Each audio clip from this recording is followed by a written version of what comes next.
আলু দিয়ে মটন রান্না করলাম।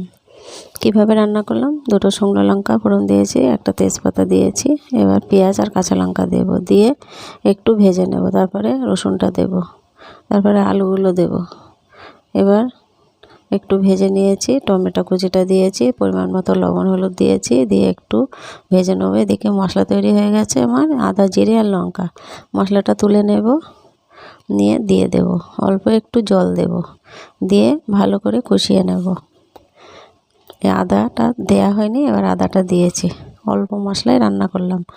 এবার মটনটা দিয়েছি, দিয়ে একটু কষিয়ে নেব। কষিয়ে নেওয়া প্রায় হয়ে এসছে। আমি এবার একটু গরম জল করে রেখেছিলাম, গরম জলটা দিয়ে দেবো। অল্প জল দিয়ে ঢাকা দিয়ে নেমন্ত আছে রান্না করব। আস্তে আস্তে সিদ্ধ হয়ে যাবে। সিদ্ধটা হয়ে গেছে, এবার একটু গরম মশলা আর একটু ঘি ছড়িয়ে নামিয়ে নেব। ভালো লাগলে